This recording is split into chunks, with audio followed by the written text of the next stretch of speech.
More important than where Hunza is located is the story of this peaceful and isolated land and its happy and extremely interesting people. Almost 2,000 years ago, a few of the soldiers of Alexander the Great, tired of war, escaped with their Persian wives to this remote mountain stronghold. Today, their descendants enjoy a life and a culture unlike that of any other people in the world. Theirs is a state where disease and crime is virtually unknown. It is a community without hospitals or jails, without stores or restaurants, a place where money is seldom used. The route to Hunza presents many dangers and hardships. Only a few travelers have ever visited the isolated state, and those who do must obtain permits, which are issued only at the request of the Mir, or ruler of Hunza. The plane which flies the final 375 miles from Rawalpindi to Gilgit is more suited for transporting of freight than passengers.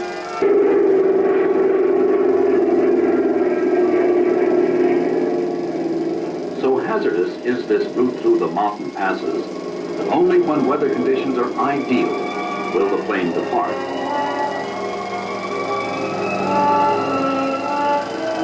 Once in the air, the plane must continue to its destination. The mountain valleys through which it must fly are so narrow that to circle and return would be impossible.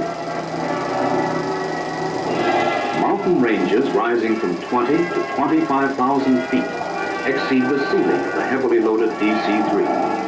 And only pilots skilled in flying these mountain passes dare attempt this dangerous trip.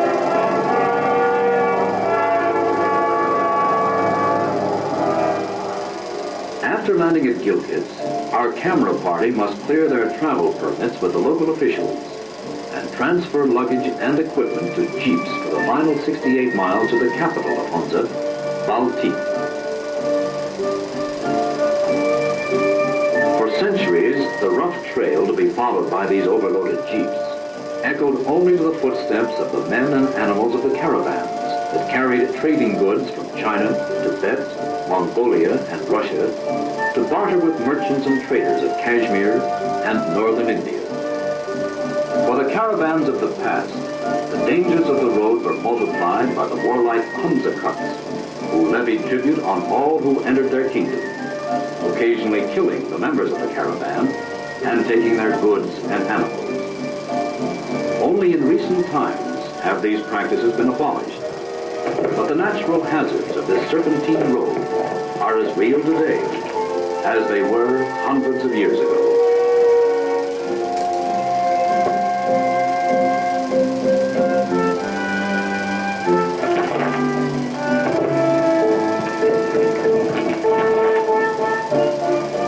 The perils of the route to Balti include frequent rock slides and avalanches that cascade down the mountainside, carrying huge boulders and debris to the river below. Many hours are spent in rebuilding sections of the road that have collapsed and plunged downward. Using only their hands, rock, and dirt, the drivers and assistants rebuild an 80-foot section of the road. Only men of great vigor and strength could accomplish such a feat at this altitude and in the hot sun.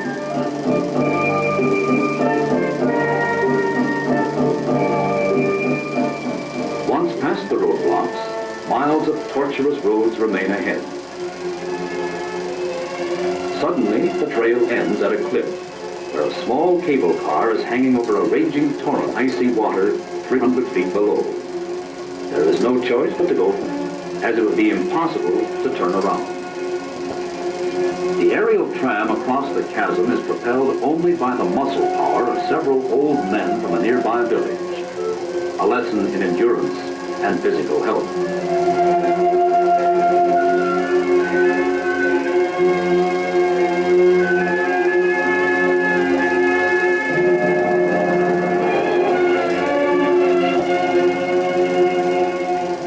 Having reached the far side safely, the jeeps were reloaded and the party sped over a dusty path to Baltic.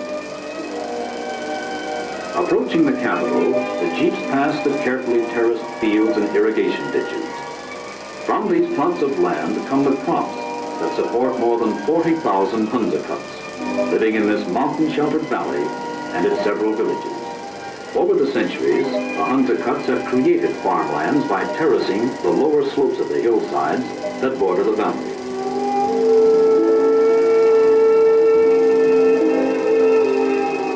Rich river silt has been carried in baskets and placed behind stone barriers to create new paddies where a variety of crops are grown.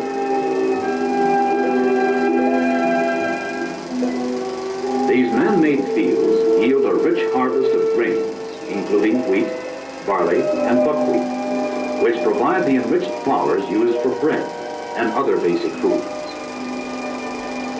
Ground crops include tomatoes, cabbage, peas, beans, potatoes, peanuts, and other familiar vegetables.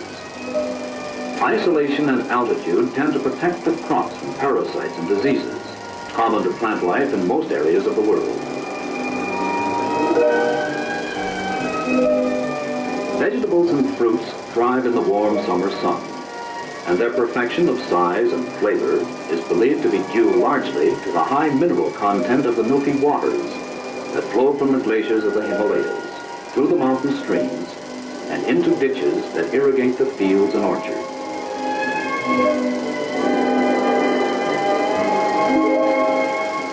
Peaches, apples, and cherries are grown in abundance.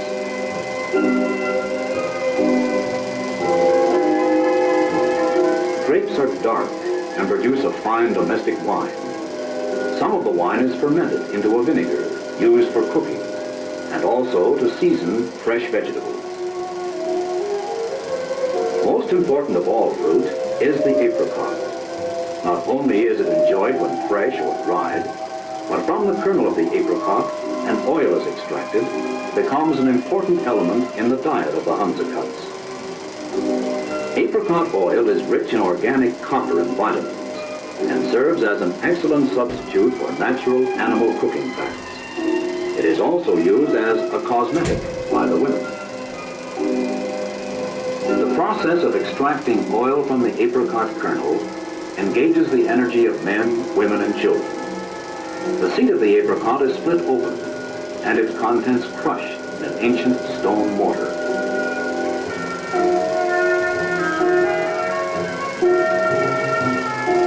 This mash is placed in an earthen dish, slowly heated, and then allowed to cool. This permits the oil to come to the surface.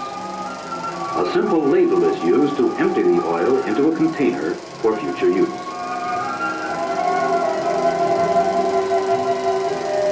Because of the scarcity of pasture land, animals are limited and considered a luxury. A few cows and goats provide a limited supply of milk that is, for the most part, converted into buttermilk, yogurt, and cheese. Animals also provide a source of power. Under the hooves of these animals, the grain from the villagers' plots of land is separated from the sheaves.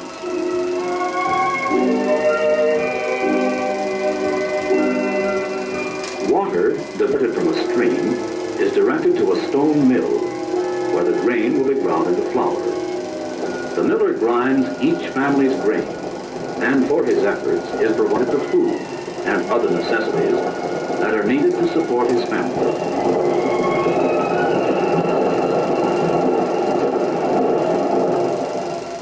Himalayan sheep bear heavy coats of wool, and like the miller, this man works for the community, weaving into cloth all of the wool produced in his village. For his services, he receives his fair share of the products that come from the fields of his neighbors. Much of the flour ground by the miller is mixed with ground beans or chickpeas to make a thin dough that, when baked, produces a native unleavened bread called chapatis. In many ways, it resembles, in preparation and final appearance, the tortillas of Mexico. This 90-year-old woman has made chapatis for more than 70 years. The typical Hunza home is 2 stories high and built of stone. At these elevations of 9 to 12,000 feet, the winters are long and severe, but usually bright and clear. The houses are comfortably heated by a small fire that burns in the center of the home on the ground level. A hole in the ceiling and one in the roof permits the warmth to move upward and the smoke to escape. These are simple dwellings, but also family temples, where at the beginning and close of each day, the members of the household repeat their Muslim prayers. While a few individuals perform specialized tasks, most Hunza cuts spend much of their time tending their fields, harvesting crops, or controlling the flow of water into the fields. Hunza has no juvenile delinquency. Its young people have many daily tasks to perform, but find time to enjoy swimming and other sports.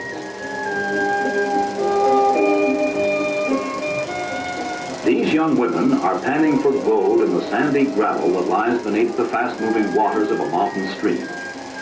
The gold that they find will be saved until enough has been collected to make a beautiful piece of jewelry. They have semi-military marching exercises. These activities are interspersed with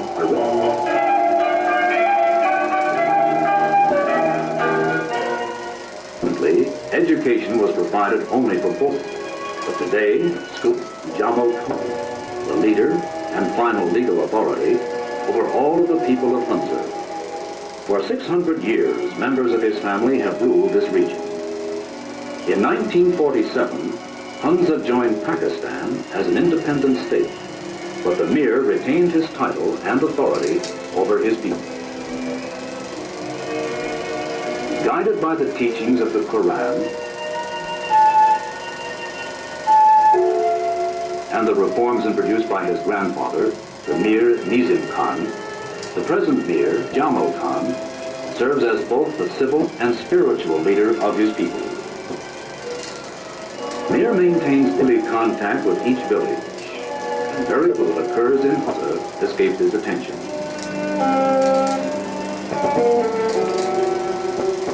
Every day, the elders of the villages travel to Baltit to attend the Mir's council meeting, and every day they climb the steep path to the ancient castle that stands 1,200 feet up the mountainside.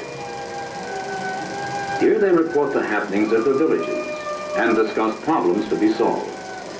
Because there are no taxes, no crimes, and no serious domestic difficulties in Hunza, most of the problems concern water rights.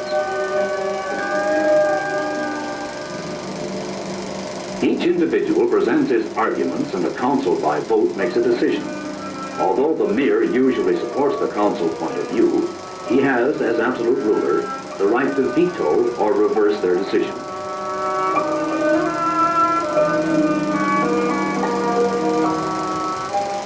Sports are a particularly important part of life in Hunza. Men of all ages, many who are 80 years or older, find enjoyment and helpful exercise in a strenuous game of volleyball.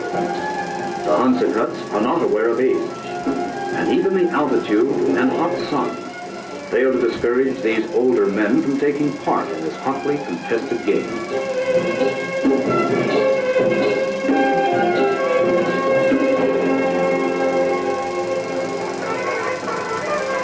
Except on rare occasions such as this, marriage ceremonies are performed in December following the harvest season.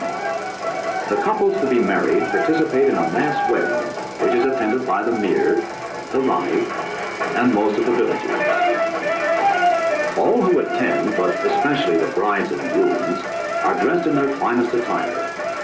Dancing and singing, followed by the traditional saber dance, is an important part of the ceremonies. Like other public events, the activities are reserved for men. The women are only observers, watching the events from the protection of balconies surrounding the square. This isolation of women and girls is a Muslim tradition, related closely to the long-established and only recently abolished practice of purdah. Unlike our customs, Most marriages are planned by the families of the couple. Such arrangements may cover the dowry of the bride, plans for the honeymoon, which includes the groom's mother, and other family decisions. Since nothing is left to chance, most Hunza marriages are permanent, divorces virtually unknown. The men of Hunza are fine horsemen and enjoy a variety of sports related to riding. Most daring and dangerous is the ancient game of polo, named after Marco Polo. The game, as now played in Hunza, was observed there by him in 1269, when his journey to Cathay carried him into the Hunza Valley. So intense is the competitive spirit of these players that nothing stops the game, even serious injuries, until the final goal is scored and the game ends. Few are the rules, and violent is the action. Wounds heal quickly, however, in this healthy land, and even broken bones mend firmly once they are reset. Every day begins for the Hunza Cuts with prayer. The Mir, as spiritual leader of his people, who are Ismailian Muslims, goes each morning to the tomb of his grandfather. Here he reads his Quran and thinks deeply about its teachings. The word from his holy book gain new meaning as he looks out upon the peaceful and the towering mountains that rim the valley. From the mountains come the waters that give life to Hunza, the inspiration and that leads to peace of mind and contentment. The Hunza Cuts are from